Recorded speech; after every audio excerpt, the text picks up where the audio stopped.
All right, guys. So Marco Rubio Let's continue the conversation about the EU-American split. gave a speech at Munich, the Munich conference the other day. And it was, to put it simply, an absolute horror show. They're now saying things out loud that used to be like... So the grift part did not win, did not succeed. 0 new gifts. Oh no, I commit card harikiri. The left would criticize them and say, you believe X, Y, and Z, and they go, no, we don't. Now No car inside privilege, 180 fucking euros a month. Pretty crazy, dude. they're just saying, It's absurd. This country's so fucking expensive. yes, we do believe those things, actually. And we're going to argue for them openly. And so let me give you a little bit of a breakdown here, as Ben Norton points out. This is insane. U.S. Secretary of State Marco Rubio just gave one of the most explicitly pro-colonialist speeches I have seen in the 21st century. The U.S. empire wants Europe to help it recolonize the global South. Rubio praised Western colonialists settling new continents, building vast empires, and extending out across the globe. This is such cope, by the way. This is like such typical cliche declining empire fucking trope. Like not noticing the biggest contradiction of why you're falling apart being that when you base your entire economy on fucking robbing other people, eventually you will run out of other people's money. If you think that empire built on imperialism, not industrialization, technological development, class analysis, etc., if you think that you can run this fucking spiel, this fucking being the main mafia governing the entire planet and extracting far more than you give back, if you think that that's going to last forever, the only solution you give when you see that falling apart is that you are not doing enough imperialism, that you need to return to more original forms of colonization and occupation, that you should no longer utilize private enterprise and corporations to extract additional resources from the third world. No, now we actually need the boot. We need the conquistador. We need the American flag hanging above that particular hill, not just the corporate one which allows us for legal occupation. Okay? Reactionary thinking on top of reactionary thinking on top of reactionary thinking. They are realizing they cannot, that other people's money is running out, and their solution is to demand more money. Their solution is to imperialize harder. This has always happened with almost every decaying empire, and the only thing it leads to is the decay becoming even more sped up, even more intense. Fire horse years are crazy, brother. The last one was 66. Yeah. I think you're mistaking capitalism with communism, according to Margaret Thatcher. Yes, you run out of other people's money indeed. Rubio complained about the global South's decolonization, portraying it as a sinister communist plot. Rubio lamented, quote, the Great Western Thank you, F, for the bits. empires had entered into terminal decline, accelerated by godless communist revolutions and by anti-colonial uprisings that would transform the world and drape the red hammer and sickle across vast swaths of the map in the years to come.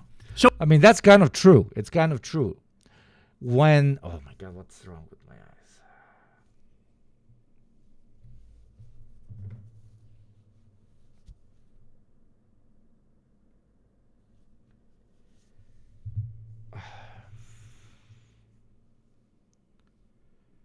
Something wrong with my eyes. I don't fucking know what it is. I think there's too many fucking screens and lights. What was I gonna say? Yeah, I mean, it's kind of true.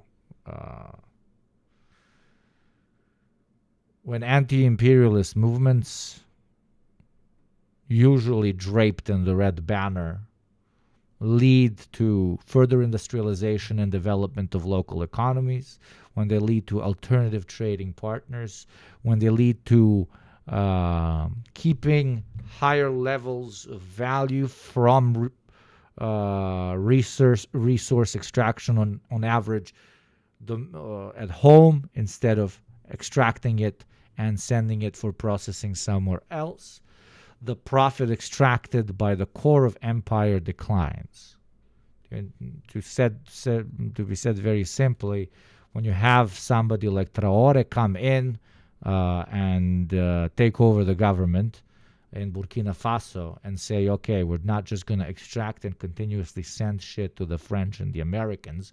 We're going to try and industrialize and process it domestically, okay?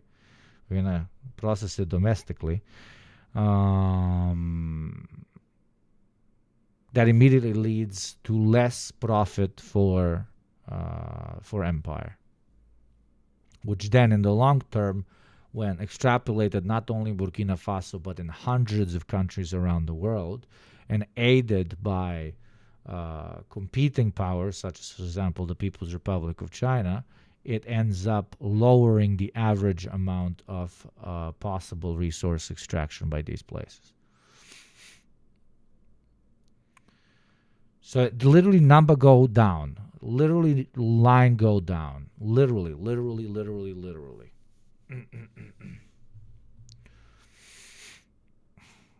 So how do you go back on that? Well, you can't. You might need to reassess your analysis of the world. You might need to reassess whether it is sustainable to literally live off of imperial plunder.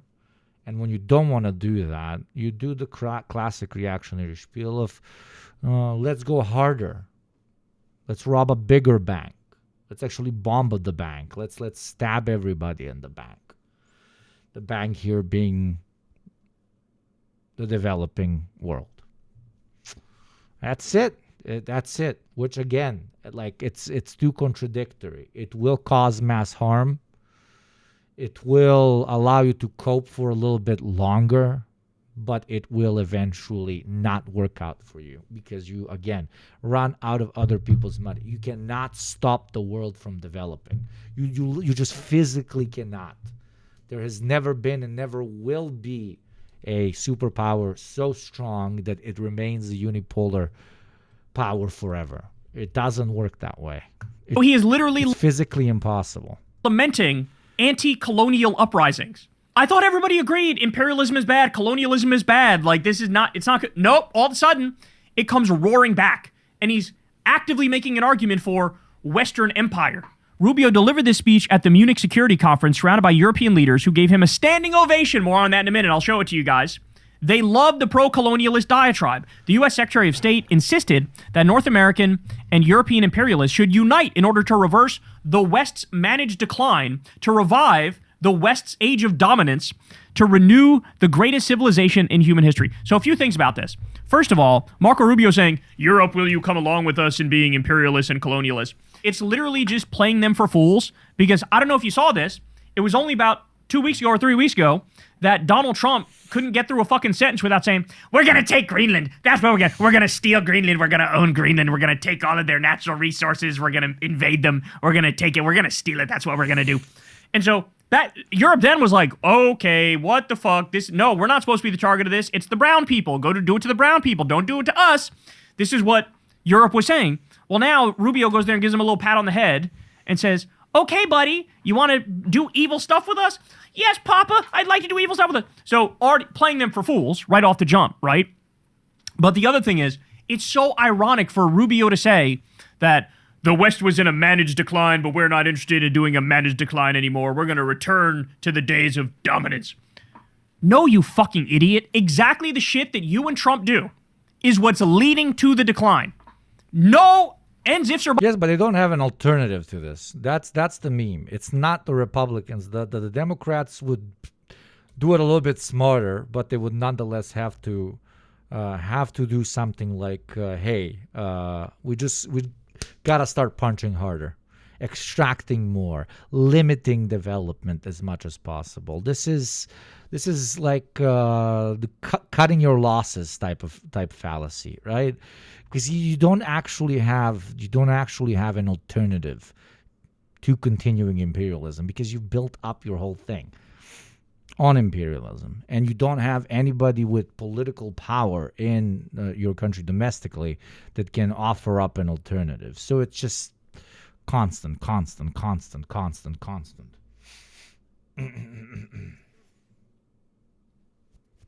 What's about it?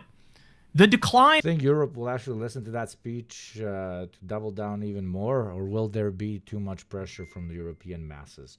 Long term, Europe will secede from American influence. Most likely, Europe will be split in half, a pro-American one and an American skeptic one that pursues the path of independence, because that is what the contradiction of this particular case implies will be the thesis of the solving offset contradiction. AKA, less rent extraction means less booty to be shared amongst imperial pirates, which in this case I'm referring to the US, Europe, South Korea, and Japan, which then leads to a split between the core of empire. That's it. Has been sped up colossally. It's Why? unavoidable. Because you decided, fuck the international law and the rules-based order, whatever goofy terminology they use for it. We're throwing that out. Now we get to do what we want, and you get to shut the fuck up and take it. It's law of the jungle in this bitch. It is might makes right in this bitch. And so when you do that, and then you bomb Nigeria, and you bomb Somalia, and you bomb Iran, and you let the genocide happen in Gaza, and you are threatening to steal Greenland, and you're threatening to bomb Mexico, and you're threatening to steal Panama, and you just did regime change in Venezuela, and like clearly you're completely and utterly fucking unhinged. The world goes, okay, this is not stable. This is not a stable situation. We can't trust these people. They go back on their... Oh my God, I love you, but you're so fucking simple. Secular talk. It's not. People don't go, oh my God, like, I love you, but like, you're too unstable. They go, where is my money? Europe is going, where is my money? I thought, did you not read the fucking text messages between Macron and Donald Trump? Macron literally said, what we did in Syria was based. We're going to fuck up Iran as well. I loved what we did in Libya, but why are you coming after my bag? Why are you coming after my bag, Washington?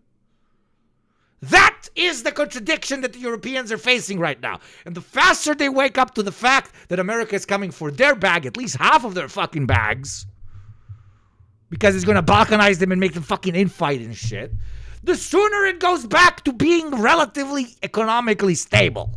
The sooner Europe realizes that in the eyes of the United States, they are no longer a pussy-ass bitch-ass ally. They're just a pussy-ass bitch-ass. This is nothing to do with European leaders being principled lovers of democracy and being, oh my God, now Trump is in power, America's more authoritative. No, it's like, where's my money, motherfucker?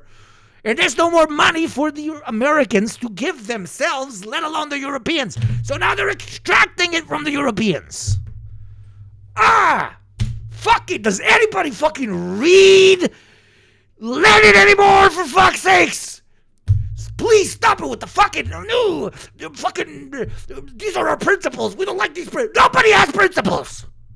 Everybody wants money and resources and oil and tanks and fucking AI and fucking... No, we don't like him anymore because he said bad words. They don't give a shit. They don't give a shit. They wouldn't give a shit if Trump was fucking hanging every single black person who have ever lived in the fucking in front of the White House. They would not give a shit as long as they get paid. The reason they're splitting is because they're no longer getting paid. Hell, they're the ones that are paying the bill now. That's it. When speaking to the European, you gotta speak in money. And when pitching to them to secede from the Americans, you again gotta pitch it in money. Sorry, I'm not angry at the fucking secular think talk over here. He's fine. It is simpler than the premise they're all fucking trying to give me. Sorry, I'm sweating. Son of a bitch. Your word all the time. When you do the trade war and fucking slap tariffs on all your allies sort of start to go, hey, fuck you too. And now we're going to look to China to be a... Sorry. It was too much. Sorry for your ears. My microphone's probably fucking overcooked now. I went red. Not only in my soul, also in my skin. My beautiful fiance probably thinks I'm fucking getting a heart attack over here. It's just like, why are we so... I don't like naivety. I don't.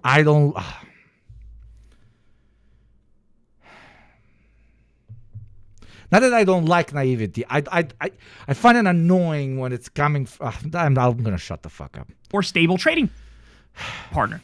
Okay?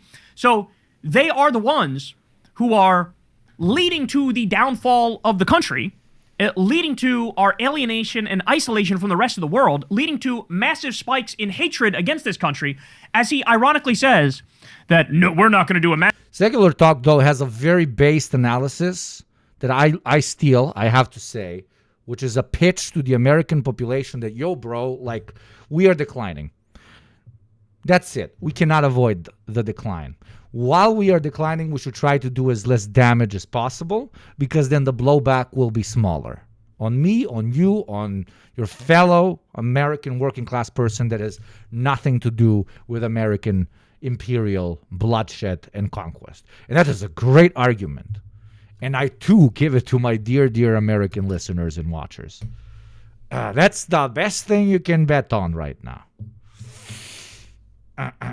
And the more you bet on the idea, the fake idea, the fallacy, the cope that you might remain on top, the further it's going to hurt when you fall off that fucking bike.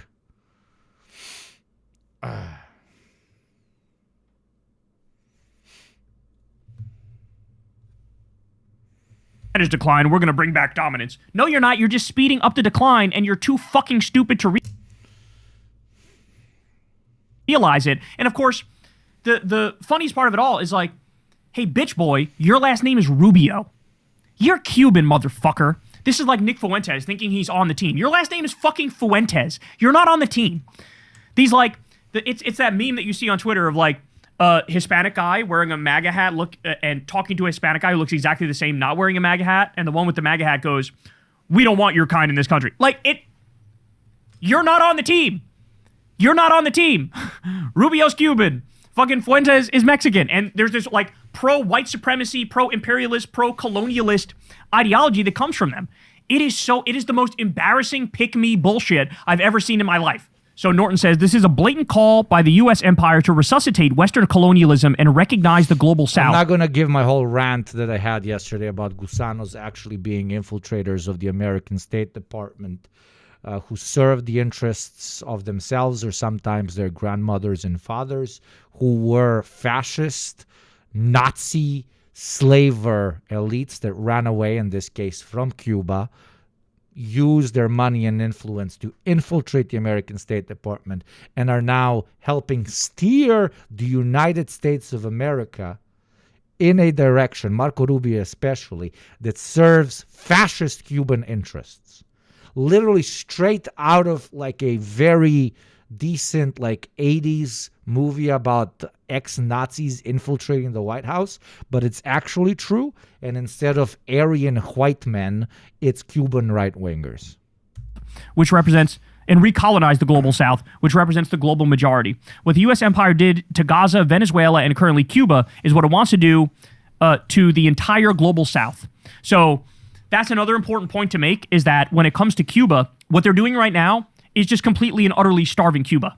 Like, what they're doing now is just cutting off Cuba from getting any oil whatsoever, which is trying to collapse the Cuban economy. It is starving innocent people to death. It is destroying their ability to live. And then they're going to use that to try to collapse the government and put a U.S. puppet in there to serve the parasite, pedophile, rapist, billionaire class. That's what it is. They want to steal the natural resources from there as well. They want Cuba to become the playground of the billionaire elites again, as it was in the past before the revolution. That's what they want to do. And so it's hilarious because they talk about, like, we're going to bring them freedom. Bring them freedom how? Starving them to death? Killing them all? Like, it is literally the opposite of freedom. Spare me your fucking bullshit, sanctimonious, high values, highfalutin speech, when obviously this is just a raw power grab. That's what it is. Norton says, some people are surprised that Marco Rubio gave such an explicitly pro-colonialist speech, given his family is technically of Cuban descent. However, Rubio made it clear he does not identify as Cuban. He identifies as a U.S. American of European descent. In the same speech, he praised the European colonialists who ethnically cleansed the Native Americans and founded the U.S., and he stressed we will always be a child. I don't necessarily have to agree with that analysis. I think it will slightly, I'm not saying Ben is doing this, but it slightly infantilizes like South American fascists. Yes, apparently apparently South American fascists, specifically Cuban fascists, are incredibly good at political engineering, at rising through the ranks of an easy to manipulate American State Department that will do anything if it thinks that it's in its own interest, while maybe not necessarily being in it only in its own interest, etc., etc. Like the South American and Central American fascists with incredible amounts of capital and a very strong voting body built up of diaspora reactionaries, also known as gusanos and many others, are a very strong political power in the United States that attempts to co-opt American foreign policy as a way to reestablish their right-wing dictatorships and governments all through Central and South America.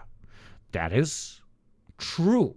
Brown people can be fascists too, okay? But anyways. Of Europe. Rubio then proudly traced his ancestry back to Italy, Piedmont, and Sardinia in Spain. Rubio does not identify with Cuba, Latin. This is just Rubio knowing that he's talking to white supremacists, so he's adapting to that, number one. And number two, yes, obviously Central and South American fascists very often really LARPing their whole fucking European ancestry or whatever, even though, motherfucker, if you walk through the center of Berlin, somebody would probably, walking through center of Berlin being like, my ancestors are from here, I am very proud. And then accidentally, a random fucking German white guy just hands you $5. You're like, what the fuck? He's like, oh, you're a beggar. You're like, what the fuck? No, I'm a fellow German. No, you look like a beggar. Why do I look like a beggar? Because you have melanin. Next. Fellow Aryan. How about you get some fucking sense from me? I don't think so. Thank you for the additional gift, my friend. America. I don't think so. Fucking holding up this entire stream by himself. Where are you, taxpayers? Oil me the fuck up. Let's see those numbers go up, baby. And the Caribbean. Why is Marco so obsessed to Cuba? Is it really because it's socialist? It's because they kicked out his fucking family from there.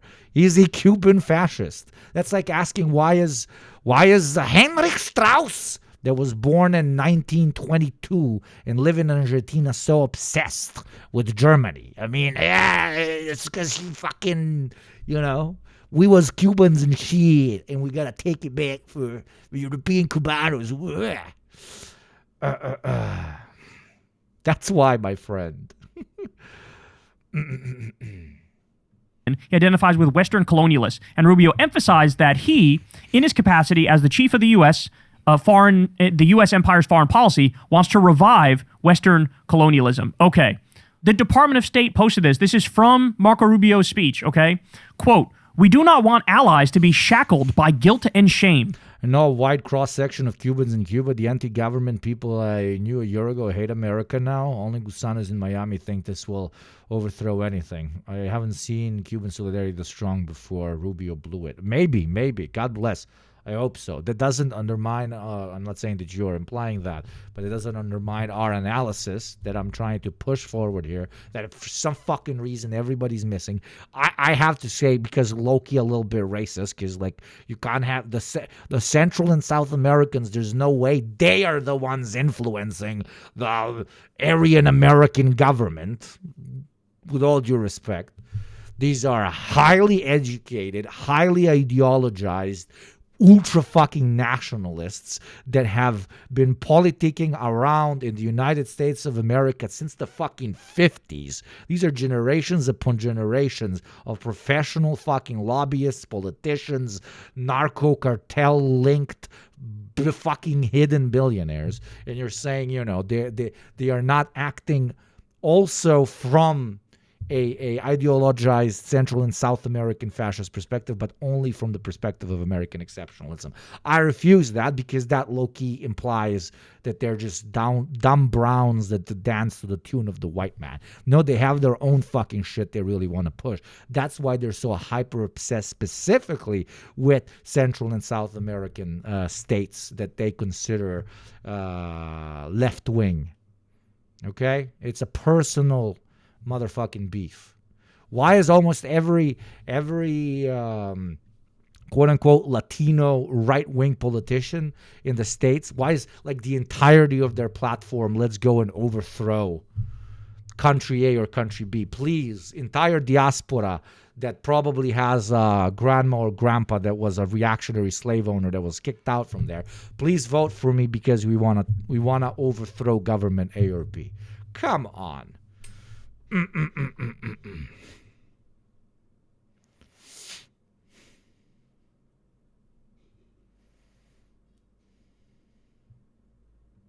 We want allies who are proud of their culture and their heritage, who understand that we are heirs to the same great and noble civilization, and who together with us are willing and able to defend it. So understand something, guys. I would say this is a dog whistle, but it's not a dog whistle. It's a fucking foghorn. This shit is straight out of the white nationalist, white supremacist playbook. Oh, our culture. We need to defend our culture and our noble civilization. Okay? We don't want their culture and their heritage, their icky culture and icky heritage. So as this person points out here, not the best quote to highlight, it comes from far-right German AfD party and is call for Germany to forget its guilt and shame about Nazism. But guess what, guys? That is like exactly what Marco Rubio connects to. Is it really that much different to say, hey, I don't want you to have guilt and shame over the Native American genocide. I don't want you to have guilt and shame over slavery. I don't want you to have guilt and shame over Jim Crow and over redlining. I don't want you to have guilt and shame. And I don't want you to have guilt and shame over running Cuba as a place where American rich people can come to rape our wives, smoke our resources, and use our slave labor. Feel shame for having governed your country in such a pathetic and treasonous manner. It was actually very based, and it's the communists that are weird. Over the U.S. literally creating banana republics by overthrowing South American governments so that we can steal bananas for our banana corporation here, Chiquita, I believe it was. Like, no, it's the same thing. And in fact, it's the ideology being implemented today. It's the same ideology that says we're going to steal all of Venezuela's oil. They stole Venezuelan oil and put it in a private bank account for Trump in like Qatar, Dubai, or some shit. And it's just sitting there like $200, $300 million in oil that he fucking stole. I mean, this is like, that is so much of a caricature that like, if I told you even 3 years ago that would happen, you'd be like, come on, that's a little ridiculous. That's what they're doing. It's mask off, y'all. It's mask off. As I said, it's not a dog whistle, it's a foghorn. And then there's also this, ready? So at the end of this speech, and you can go watch the whole speech. You know, I watched the whole thing and it was very disturbing. But at the end of it all, where the through line is what? I'm pro-imperialism. I'm pro-colonialism. We're not playing nice anymore. Fuck international law. It's might makes right. We have the biggest guns. We're the most powerful. They will submit to us. And that's the end of the conversation. So none of the rules-based international order talk, none of the talk of international law, none of the talk of cooperation or even... Thank you, Don't Follow Nikos, for the 10 months. That is very kind of you, my friend. Thank you for the subscription. In democracy. No, it's just like, we're the best. They suck. We're superior. They're inferior. Western civilization is glorious. And so we have basically the right to manifest destiny and westward expansion, except this time it's like southward expansion. That's what they're reviving the old school brutal imperialist colonialist mindset. That's what. Yes, because they're applying to a contradiction with a contradiction. What they're doing. You know, like for those of you who didn't understand, no, I think all of you understood, but still, I don't know, you watch gangster films, right? You watch gangster films, and there's like a mob that runs the entire city. The first half of the film is their rise. They rise, they racketeer everyone, they hold the entire market, they sell their drugs. Wherever they own the entire police force, wherever they go, they tell the guy, give money now, they give money, right? And then in a later part of the movie, as always, usually they fall, either because of internal corruption or because another gang comes into town, usually a combination of the two. So what does usually the Don, who's all complete, like only informed on, like, how does the Don who built his mob only based on taking react to somebody else coming in? He doubles down. He does not reanalyze the situation. He does not give territory. He does not renegotiate. No, he says, go and take more money from the stores that we are racketeering. cut the coke more with fucking baby powder and fucking other toxic shit. Cut the H more, cut the ecstasy more, cut everything. So what does that fucking lead to? Except every guy that he has to get racketeered, but the other mob is going to racketeer him for 15% instead of 35% of his revenue. Where do the junkies go? Of course, they're not going to go buy from the guys that are cutting all the fucking drugs, that are killing half of the people, or not getting them enough of a high. Everybody starts moving to the more rational mobsters in town. In this case, this is the PRC. And the drugs and the coke and the racketeering are alliances and are trade and manners through which resources are extracted. The United States of America currently is the other gang. And instead of, it does actually have like proper methodology that it can use to limit how far it's going to fall, because it's falling.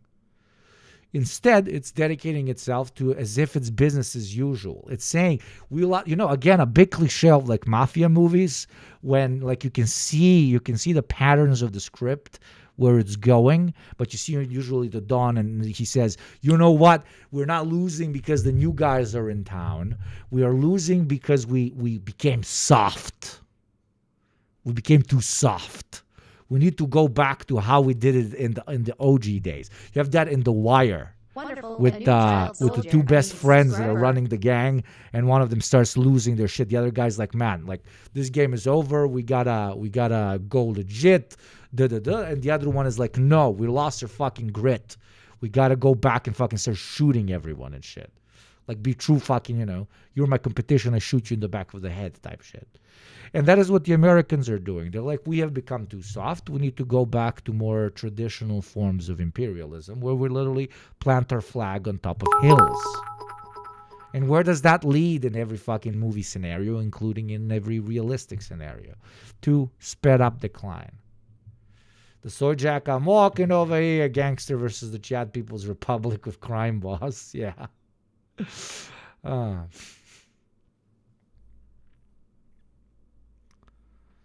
Do you understand me? Is this?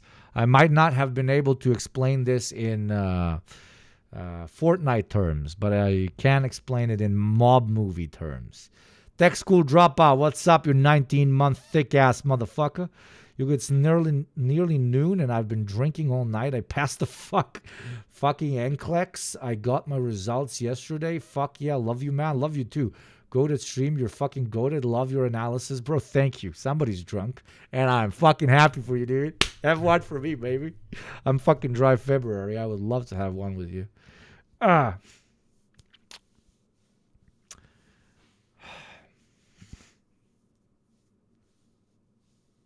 It's funny because they didn't become soft. They became savvy. And now in order to remove the soft, they're destroying their savvy. 10 out of motherfucking 10. That is a perfect sentence. Yes. Because contradictions fall in on themselves. It's a fucking deck of cards. It always has been. It's almost unavoidable. It's one of the rare cases where unironically, like, great man theory could work. What do I mean by this? The only way for you to like remove yourself from this continuous contradiction falling in on itself is unironically with like a guy with a strong hand coming in and like redirecting the entire ship. That is almost impossible because a strong guy cannot come in because the ship is just filled with insane people that are only electing insane captains to steer it further and further in the insane direction. But it's been known to happen from time to time during certain periods in ancient Rome, etc., etc. And it is a patch because eventually that guy dies, and then you have some other dude that goes fully, insane mode. Thank you, Tenga. Как дела, товарищ? Thank you very much.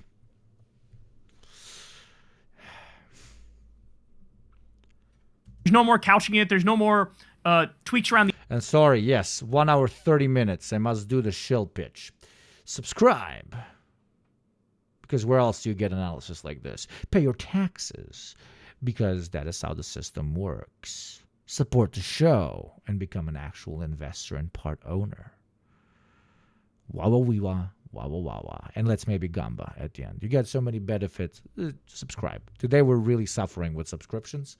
Not really happening, which is okay. We don't only do this for Noomba go up. But still, if you were considering subscribing, now will be a pretty nice moment. $6 a month, free through Prime. Do it for yourself. If you can't afford to, please scream into the void. Post in chat, and probably there's a rich son of a bitch in chat that might be able to gift you a nice little subby. Thank you for considering it. Mamma mia! Pizzeria. No, no, no, no, no, no, no, no. The edges, there's no more softening it. There's no talk of like, Beloved word. Everybody's equal here. It is just dominance. It's dominance. It's power, it's control, it's fascism. And here's the reaction in the room. Remember, Europe, the same place that was just cucked by Trump as he was yelling about how I'm going to steal Greenland and take all their natural resources. It is fascism, though. Like, he is correct on that. The same way we analyze fascism domestically, where we say that it is capitalists realizing that they need to protect the status quo domestically from potential revolution by utilizing more violent measures instead of the fake democratic measures and liberal policies that they would use under a liberal capitalist system. Okay, that's a mouthful, but you follow. You're not stupid. In the same way, they also do it internationally, where they abandon, as Made You Say I Love Amazon said, more savvy models of exacting imperialist domination all over the world, with more direct, more traditional, more like unironic England, like Great Britain style imperialism approach to all of this. Fucking camera, I will break this fucking camera. I swear to God, today's stream is so insane. Fix the thing, you little bitch. There you go. For fuck's sakes, dude. M. Shell, thank you for the gift, you beautiful cunt. Ugh. Resources. Very much. Because the billionaires want it. It's going to become our playground. A guy called Moses, I was promised a sub 3,000 years ago. Yo, Moses, if you're a Jew, that might actually be very funny. If you're a Jew, that would be very funny. The same sense of self-irony is the greatest fucking what's the word? The greatest quality a man can have. A soundboard like R.M. Brown and Hassan. I've never heard Hassan use a fucking soundboard, bro. And I got these people were just bought it with your money as well. You guys just fucking hate when I use it. I got this shit. It's broken. I lost my mind. Do not buy Rode products, by the way. It fucking sucks. Just being threatened not that long ago. And remember when I always used to play I'm Hitler's top guy. I'm Hitler's top guy. Here's their reaction to the pro-fascist. Started a couple of days ago. Oh my God. Fascist, pro-colonialist, pro-imperialist speech.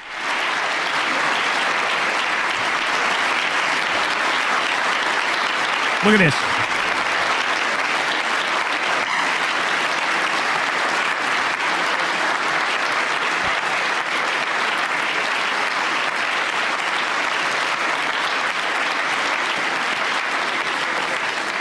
Okay, now I need to be clear about something here. You cannot defeat this with limp dick liberal interventionism, okay? You cannot defeat this with the idea that, oh, the U.S. has the right to be the global policeman, but we just need to do it nicer.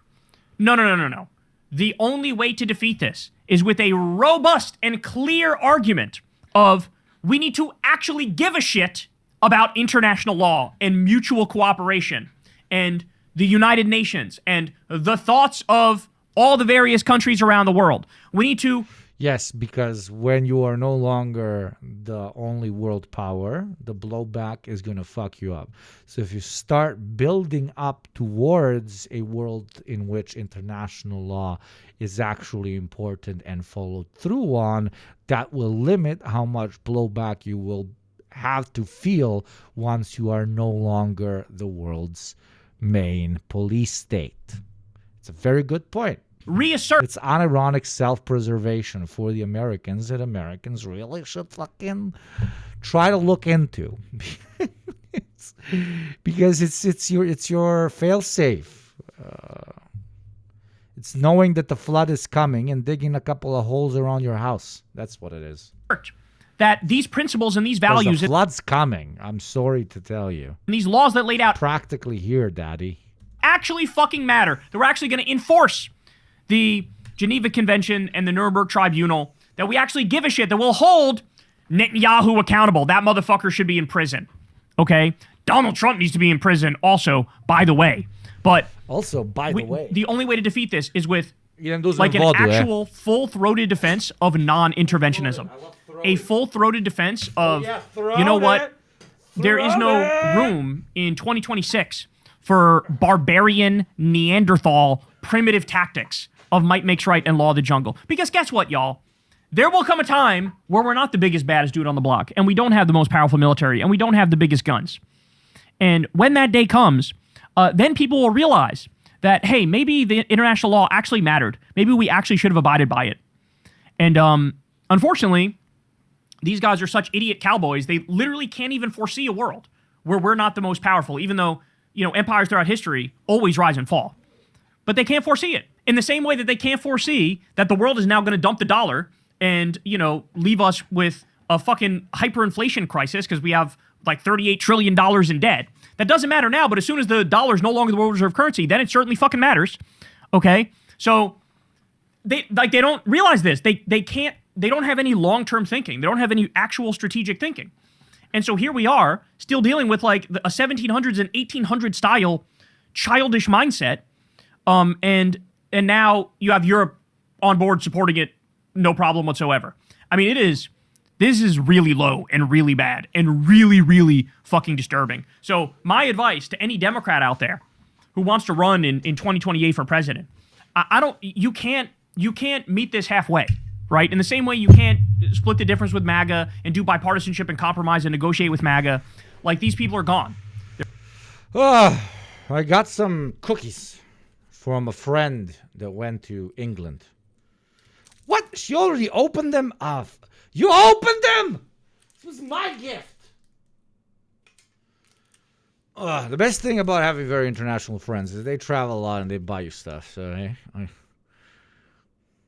it's called First Class Biscuits. You want to have some? 5 gift subs and I show you what's inside. I'm kidding. I'm not that much of a grifter. Wait. Look how fancy it is. Look how it opens. Holy shit, dude. Okay, Britain. Oh, wow. Fancy. And there they are. They actually look very, let's say, organic. Oh my god, they smell incredible. Oh, Lord Christ. Toxic Fam, thank you for the prime. Look at the number. That's all of them. That's all of them. That was probably very expensive. Look at that. My camera is fucking stupid. They don't look too good, but they probably taste pretty good. What's the taste? It tastes a lot. Smells like caramel a bit.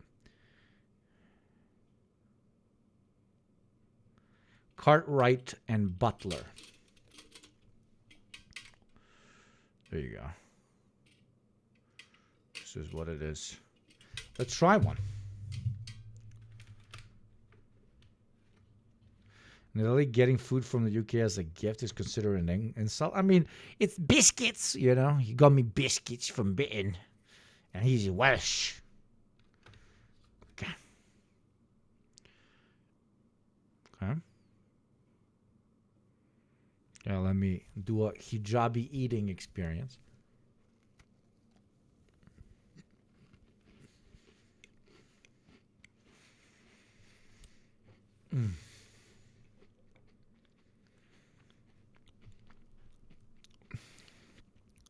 Wow.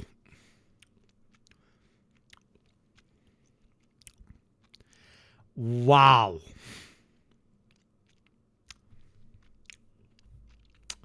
Man.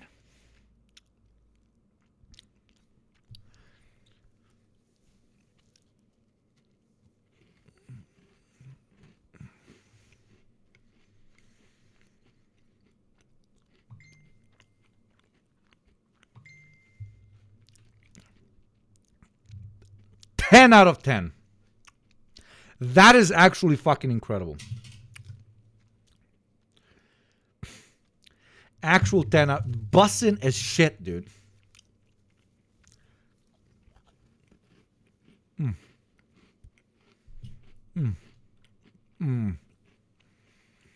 Oh, pičku materinu, it's very good.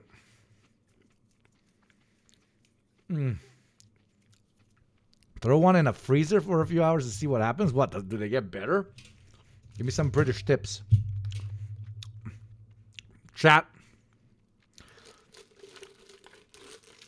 I don't know how expensive this shit is. If you can afford it, fucking buy this shit. First class biscuits by Cartwright and Butler. It's fucking metal. Oh.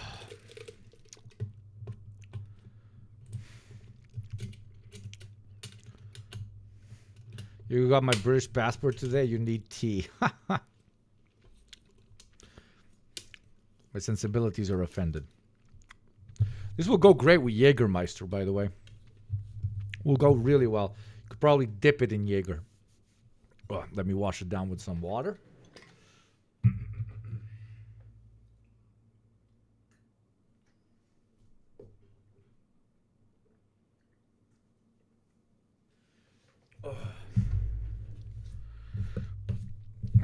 But I hate that cookies crumble everywhere. So now there's shit everywhere. Are they bean flavored? No, they are not Mexican. Wow! Whoa! No, it's no, they're not. They're very good. But I would like bean flavored stuff. Beans taste really good. Baked beans flavor.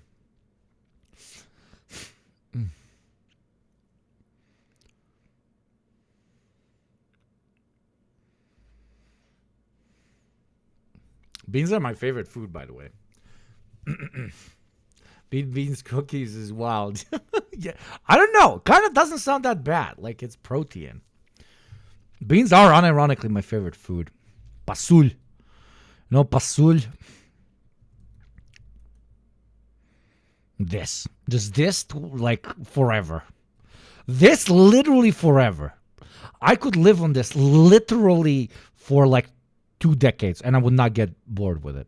That's why they give it to soldiers. In vegetarian, I don't fucking need meat in it. Sure, you can put meat in it, but no, you don't have to. Very hot peppers and white cheese. Feta preferable, but anything else is fine. I can literally live on this. Forever. Fasoka po bretonsku? Bretonsku? No, this is very fucking Balkan. This is... Arabs eat it this way too.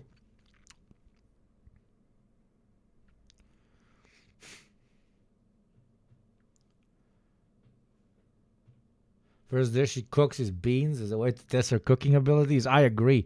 Beans are not easy to make, but now you can cheat it. Because now they sell beans in one of those fucking... tegla jebote. Kako je tegla, mamu mu jebem u pičku da mu jebem. Tegla bre jebote. What do you call fucking jebote aluminium, not glass can. What do you call glass can? No, not can jebem ti mater. Fucking tegla bre. Jar. Thank you. The one that Masons use for sacrificing. So jar binks. So now they sell them in jars. Ženo, jel imamo pasulj?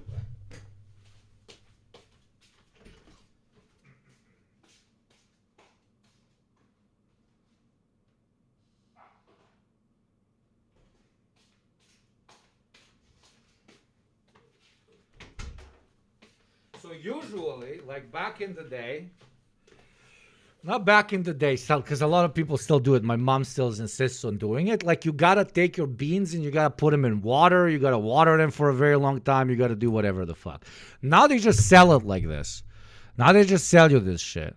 Like, it's already watered. So making proper beans goes from a process that lasts, unironically, 4 to 5 hours it turns into like a 25-minute job. Like, unironically, making beans has now become one of the easiest things on planet Earth.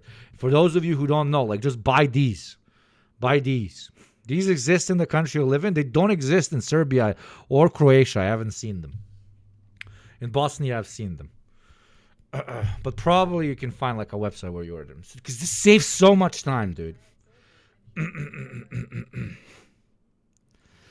4 to 5 hours my chili bean mixes takes like 2 days to soak. Dude, cheat code. Unironic cheat code. Any beans you need to soak, you just buy this. Thank you, Danny Blushed, for 21 months, baby. Thank you very much.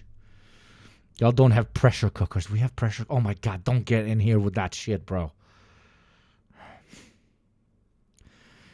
Is it the fact that I'm a privileged American that I dislike beans, you just haven't tried proper beans, or you're an elitist? Here, it's also taboo to eat beans now because only poor people eat beans. Okay, shove your fucking caviar up your ass. I mean, I like caviar too, but like with vodka, Wait.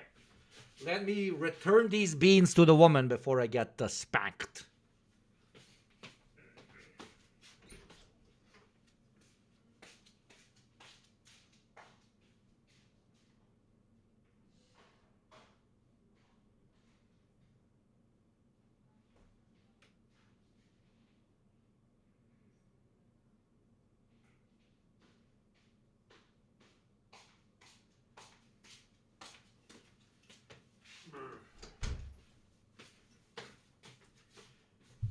Jebem ti sestru. I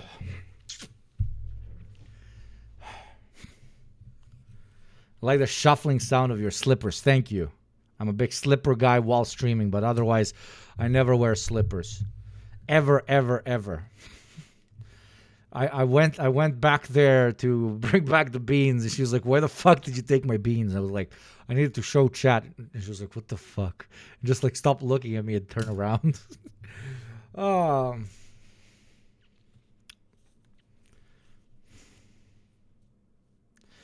To be frank, as an American, the only beans I've had were canned beans. I can't recall having non-canned dried beans. Yeah, it's different. It's different. I can't explain it. Like with bread, a spicy pepper, and some white cheese. It's my favorite food. Like unironically, probably in my past life, I was just like some grunt that lived an entire life on beans in the army, and then just like got used to it, dude. Just got fucking used to it. So in addition to Marco Rubio, there were some noteworthy comments in Anyways, AOC taking L's apparently. Let's see. Munich from 2028 Democratic contenders. The one who got the most attention probably was Alexandria Ocasio-Cortez. Let's go ahead and take a listen to a bit of what she had to say. First and foremost, I think we need to revisit our commitments to international aid, not just USAID, but the dozens of global compacts that this current Secretary of State and President Trump have withdrawn from. They are looking to withdraw the United States from the entire world so that we can turn into an age of authoritarians that can carve out the world where Donald Trump can command the Western Hemisphere and Latin America. We have not been doing this for the last 50 fucking years? What, 80 years? What the fuck? It's his personal sandbox. But now they're going to do it in a very authoritarian way. We used to do it in a base fucking liberal way. Now it's going to authoritarian. Now we might even invade white people countries. It's very scary. So I was scared not to do it now.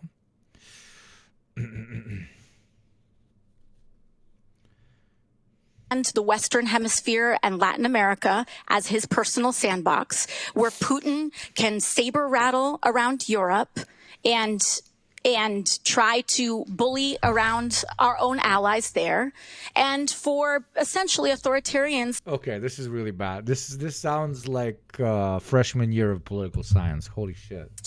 I'm sorry, AOC. I'm always a fence sitter with AOC, but what are you doing, sister? Oh my God, out of your depth a little bit. Jesus Christ. Just stick to poor people in America good, rich people in America bad. Let's all stay in our lane, please. have their own geographic domains. And it actually is the Trans-Pacific Partnership. It is our global alliances that can be a hard stop against authoritarian consolidation of power, particularly in the installation of regional puppet governments. In a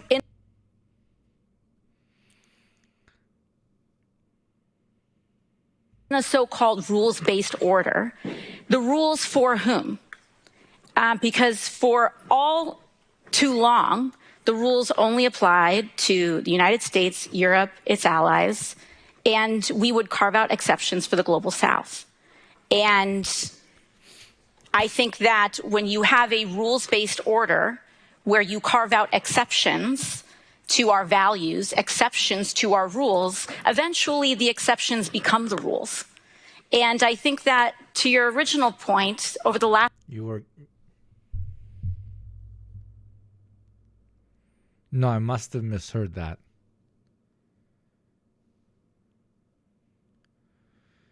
We were carving out, like we were running a rules-based order, and we were carving out exceptions for non-Western countries. No, you were carving out exceptions for yourselves all the time. She must have misspoke.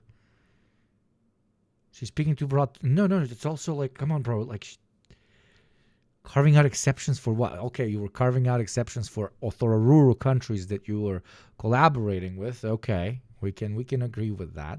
You know, death squads, right-wing governments, dictatorships, etc., etc. But you are. That's why we all love you so much, and why we point and laugh at you guys so much as the world's greatest hypocrites. Is that you yourselves do not follow the rules and regulations that you want the rest of us to follow. You bring us democracy while not having democracy domestically. What in the mother of freshman year of political science? 5 years, we've seen such a breaking and such a fraying of these alleged Western values that people wonder if it ever existed in the first place. Okay, yes. So I don't know if it's necessarily that we are in a post-rules-based order. I think it's possible that we were in a pre-rules-based order. And we have an opportunity to explore what a world would look like if we upheld democracy, human rights, trade that actually centers working class people instead of accruing overwhelmingly the benefits of trade to the wealthiest. But if we reoriented a new era that could actually help people and show how foreign policy and healthy foreign policy can show up and help them in their lives.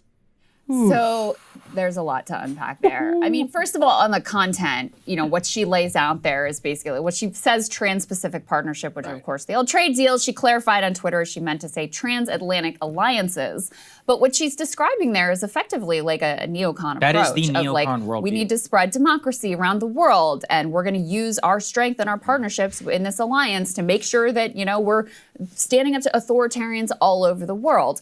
And so, I don't agree with that foreign policy direction. I'm largely ideologically aligned with AOC on many domestic policy issues, but this is straight out of like standard Democratic Party establishment blob playbook. So there's that. There's the substance of it that I object to. And then I watched her entire commentary here. I watched all the, the panels she did, et cetera. And I will just say from a presentation perspective, she's so clearly very uncomfortable. She's out of her element. You know what happened here. Her staff is like, if you want to be in position to run for president, you need to do this. You need to build out like your foreign policy chops. So we're going to send you to this conference.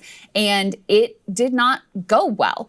It has the feel to me of someone who, hasn't fully fleshed out their own worldview. So they've received briefings. They've got, a binder of prep materials. AOC is a real 1890s era progressive.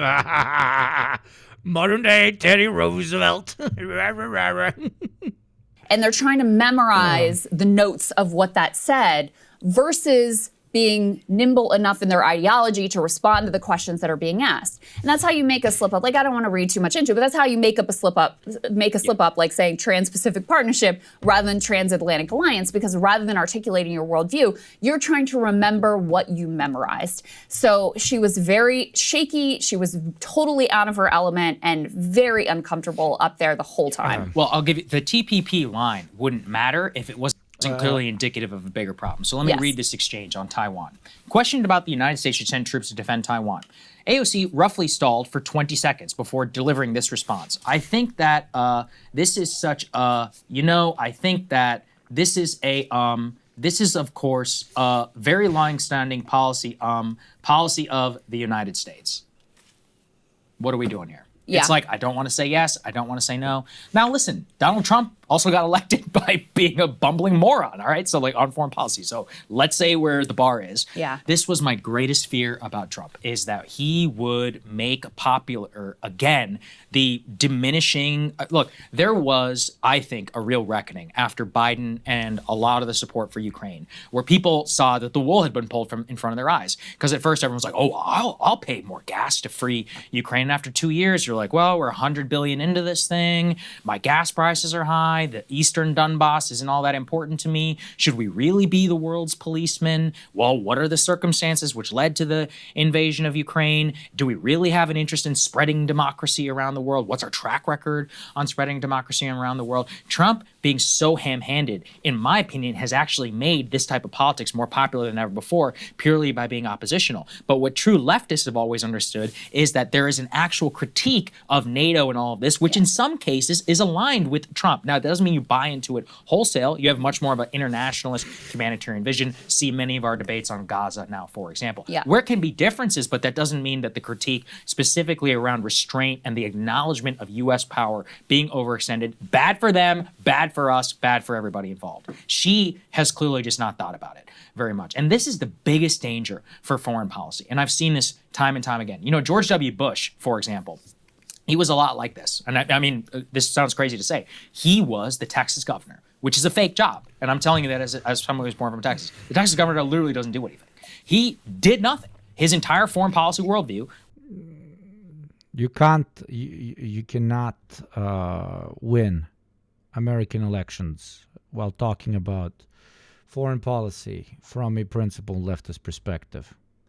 Because the analysis of foreign policy you have to give as a quote-unquote principled leftist is to unironically say, we got to take a back seat. We got to lose. We got to face the music that we are not relevant anymore. And the faster we realize that, the less blowback we're going to feel. And nobody can win by saying that to the American masses that are still masturbating to American exceptionalism. I'm tired of talking about the news. Let's talk about media.